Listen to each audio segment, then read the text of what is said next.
அத்தை, இந்த சேலை நல்லா இருக்காங்க அத்தை. இப்ப என்ன சேலைக்கு ஆடுது? எதுக்கு இப்ப சேலை எடுத்துட்டு வந்த? இல்லைங்க அத்தை, இன்னும் 4 நாள்ல கல்யாண நாள் வருது அத்தை, அதனால எடுத்தேங்க அத்தை. ஆமா, கல்யாண நாள் தான் ஒரு குறை. எவ்வளவு அந்த சேலை? 1500 ரூபாங்க அத்தை. என்னது 1500 ரூபாவா? 1500 ரூபாய்க்கு சேலை இருப்ப? என் பையனோட காசு என்ன ஆகுறது? இல்லைங்க அத்தை, கல்யாண நாளைக்காக எடுத்தேங்க அத்தை. அந்த கர்மாந்திர நாளுக்கு 500 ரூபா 600 ரூபால எல்லாம் புடவை எடுக்க மாட்டீங்களோ? இல்லைங்க அத்தை, இதுதான் அத்தை கொஞ்சம் பார்க்க நல்லா இருந்துச்சு, அதான் எடுத்தேன். ஏம்மா ராதிகா, ராதிகா, சொல்லுனே. இந்த புடவை நல்லா இருக்கானு பாரு. சூப்பரா இருக்குனே. யாருக்குனே இது? உனக்குதாம்மா. எனக்கு எதுக்குனே? உனக்கு தான் பிறந்த நாள் வருதுல்ல, அதனால எடுத்துட்டு வந்தேன்.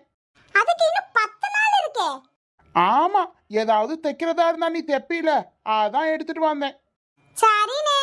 எவ்வளவு அந்த புடவை? 7500 ரூபாமா. என்னது 7500 ரூபாவா? ஆமாமா. உனக்கு இருக்கிறது ஒரே ஒரு தங்கச்சி தானே, அவளுக்கு இன்னும் 2500 ரூபாய் கூட போட்டு 10000 ரூபாய்க்கு புடவை எடுத்தே என்ன? தாய் கிழவிக்கு திமிர பாத்தியா? மவளுக்கு மட்டும் 10000 ரூபாய்க்கு எடுக்கணும், எனக்கு மட்டும் 500 ரூபாய்க்கு எடுக்கணுமா? என்னங்க, நானும் ரொம்ப நாளா உங்ககிட்ட ஒண்ணு கேட்கணும்னு நினைச்சுக்கிட்டே இருந்தேங்க. என்ன சின்ன பொண்ணு, என்கிட்ட கேட்க என்ன தயக்கம் உனக்கு? கேளு. ஏங்க, உங்களுக்கு அறிவான பொண்ணு பிடிக்குமா இல்ல அழகான பொண்ணு பிடிக்குமா? எப்படி வந்து சிக்கிருக்கேன் பாத்தீங்களா? இப்போ நான் என்ன சொல்ல? சின்ன பொண்ணு, எனக்கு ரெண்டுமே பிடிக்காது, ஒன்னதான் பிடிக்கும். போங்க, எனக்கு ஒரே வெக்கமா வருது. ஒரு நிமிஷம் இருங்க. அப்போ ரெண்டுமே எனக்கு இல்லைன்னு சொல்ல வரீங்களா? ஏம்மா, எனக்கு கேக்க சாப்பிடணும் போல இருக்குமா, அண்ணிட்ட சொல்லுமா. ஏடி, நீனே சொல்ல வேண்டியதானேடி?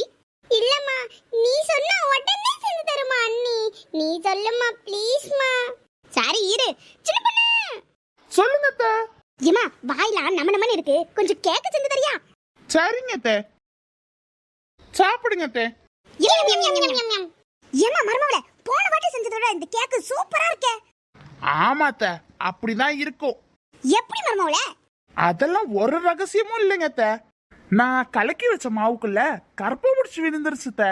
அதை நான் மேலாக்க எடுத்து போட்டுடலாம் தான் நினைச்சேன். கடைசியில பார்த்தா அது உள்ள போயிடுச்சு. நானும் 2 கலக்குனேன்ல, அப்படியே மேல வந்துருச்சு. அதை எடுத்து வெளியே தூர போட்டு அதுக்கப்புறம் கேக்கு செஞ்ச அத்தை. அதனாலதான் ருசியா இருக்கும் என்னமோ.